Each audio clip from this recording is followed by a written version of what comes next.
Bien, en esta parte final del tema de cardiopatía isquémica hablaremos de la semiología de esta afección, en la cual, como ya platicamos y hemos estado viendo, predomina lo que es el dolor precordial. Aquí en la figura vemos a una persona, a un señor, con la típica actitud o signo de Levin.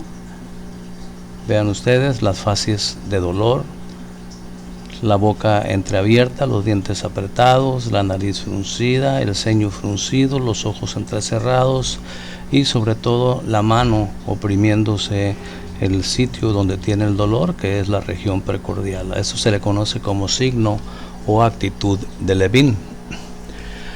El dolor de isquemia cardíaca en algunas ocasiones es difícil para el paciente poder describirlo, y menos si le preguntan cuando lo está teniendo, ¿verdad? Lo más que llega a hacer es decir el sitio donde le duele, pero como no puede hablar mucho porque el mismo dolor y la misma ansiedad no se lo permiten, pues es muy difícil que lo describa.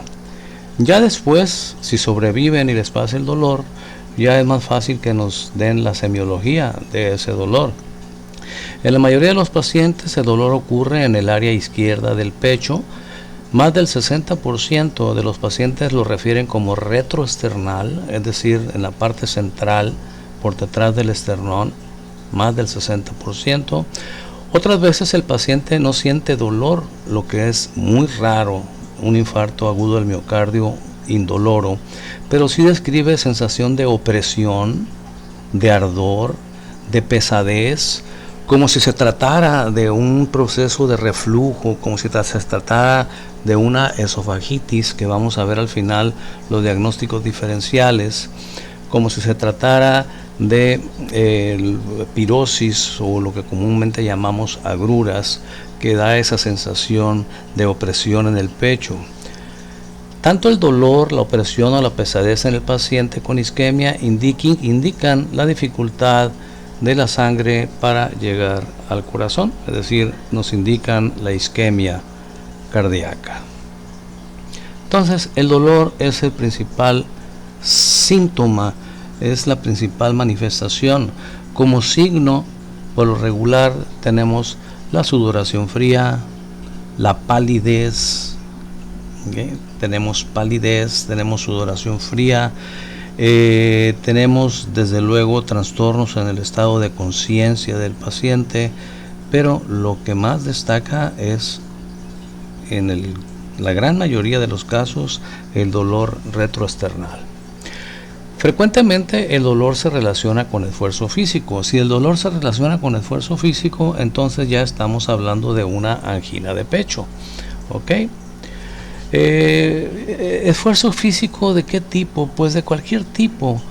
Hacer ejercicio, subir escaleras, barrer, caminar, el sexo como actividad, etcétera. Hay muchos pacientes que cuando están teniendo relaciones sexuales o al subir unas escaleras o al hacer cualquier otro tipo de actividad física que aumente las demandas de oxígeno de su miocardio, que no son satisfechas, pues presentan el dolor. Ya dijimos que eso se llama angor pectoris o angina de pecho. En muchas ocasiones el paciente puede referir también fatiga, es decir, puede referir disnea. La sudoración fría casi siempre está presente, concomitantemente con el dolor de pecho, el mareo, ¿okay? La astenia, la dinamia. Quizá lo más importante, desde luego, es que el dolor de pecho se alivia con el descanso y con la administración de nitroglicerina u otros vasodilatadores coronarios debajo de la lengua, cuando se trata, insisto, de una angina de pecho. Cuando es un infarto en evolución, la aspirina, cuando es un infarto en evolución, la aspirina puede ayudar de cualquier forma. Ya vimos, hay que administrarla para bloquear el círculo vicioso, pero esto no quiere decir necesariamente que va a detener el proceso del infarto. Lo que va a detener el proceso del infarto de una manera más contundente y de una manera más radical, pues es la administración ya a nivel hospitalario de trombolíticos, de medicamentos trombolíticos por vía endovenosa, que deshagan, que pulvericen, que degraden el coágulo que está causando la obstrucción y permitan la reperfusión. Pero como estamos hablando de semiología, pues ya la fisiopatología ya la explicamos, pues insisto, dentro de la semiología el paciente, si es una angina de pecho, es bien localizado, bien ubicado, que el dolor se despierta junto con todo lo demás, se despierta con la actividad física. Si es una angina de pecho inestable, puede desencadenarse el dolor aún en reposo con cualquier cosa que le genere taquicardia, como puede ser una emoción, como puede ser un cambio de talante, es decir, un enojo, un coraje o una emoción, vaya, inclusive una emoción satisfactoria, pero que de cualquier forma le aumenta la frecuencia cardíaca. Si se trata de un infarto agudo del miocardio, bueno, pues ya dijimos que el dolor será súbito y con las características que acabamos de mencionar, ¿sí? Un dolor súbito, generalmente retroesternal, opresivo, transfictivo, es decir, que parece que pasa de lado a lado el tórax, agudo, punzante, quemante, es decir, puede tener diferentes matices el dolor, pero la característica es que no se quita con nada, ¿sí? En el infarto.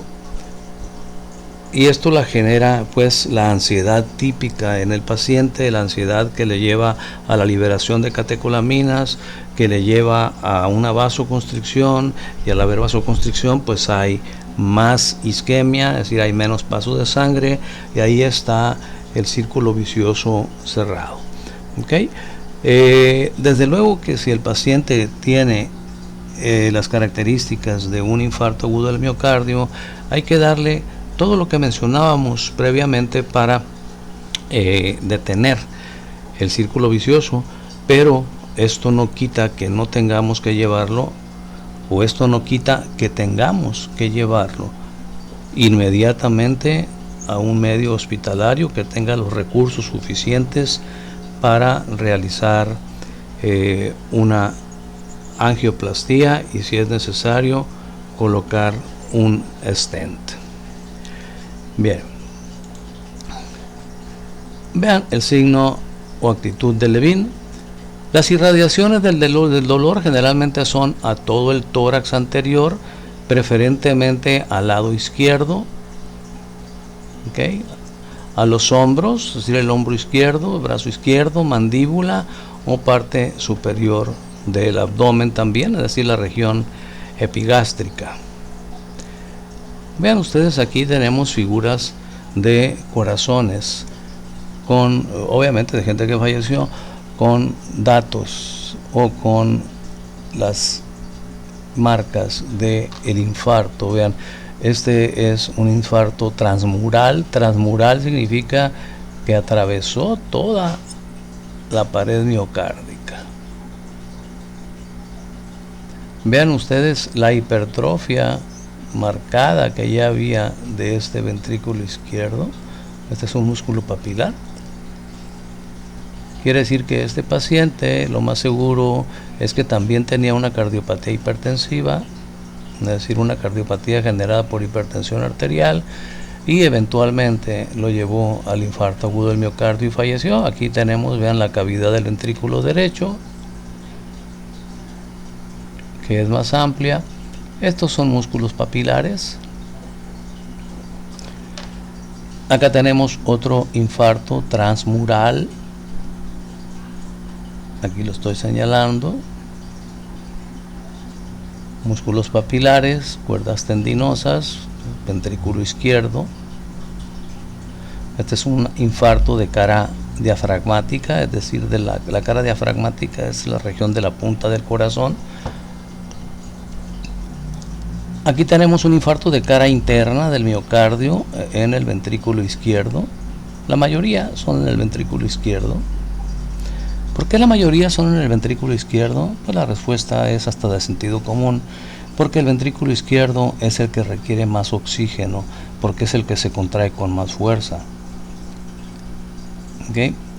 Y como es el que requiere más oxígeno, es el que recibe más sangre y es el que resiente más la disminución del flujo sanguíneo cuando hay una obstrucción a nivel de la coronaria izquierda, sobre todo si la obstrucción es en la circunfleja. Se ha visto que la mortalidad de pacientes con infartos agudos del miocardio a nivel de ventrículo izquierdo, la mortalidad es mucho mayor cuando la obstrucción es de la arteria circunfleja más que cuando es de la descendente anterior. Entonces podemos ver diferentes regiones o diferentes figuras con necrosis. Esta es necrosis y esta es una zona que ya no va a trabajar, es una zona muerta. Quiero decirles que a veces, yéndonos por ejemplo a esta figura, esta zona muerta se puede abrir,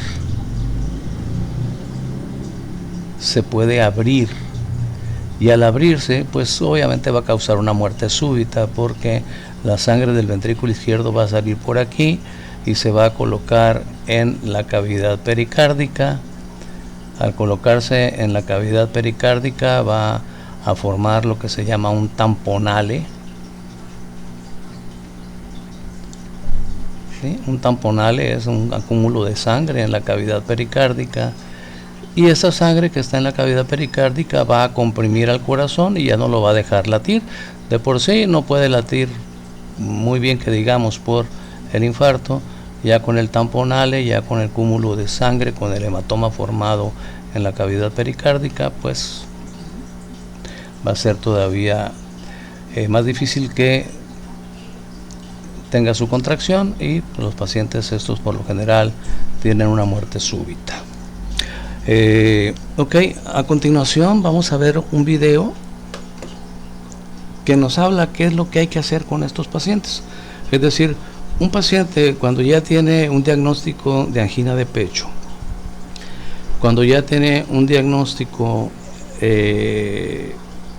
y no ha sido tratado adecuadamente, porque no ha permitido o no ha tenido el recurso o no ha habido la oportunidad de que se le practique un cateterismo cardíaco para establecer un diagnóstico más preciso de dónde está el sitio de la obstrucción y realizar o llevar a cabo un tratamiento definitivo. Cuando tenemos este tipo de pacientes y finalmente se puede llevar a cabo el manejo adecuado, el manejo definitivo, ya no nada más diagnóstico, sino muchas veces curativo, pues el procedimiento típico es el que mencioné, el cateterismo cardíaco. A veces es únicamente diagnóstico, es decir, se hace el cateterismo cardíaco, que ahorita vamos a hablar de él, o lo vamos a ver, con fines diagnósticos para ver dónde está la obstrucción, o muchas veces se hace el cateterismo cardíaco y de una vez se llevan a cabo las maniobras, las técnicas, ¿sí?, los procedimientos para la restauración del flujo sanguíneo en el sitio que está obstruido. Ok, ahorita vamos a continuación a ver un video al respecto.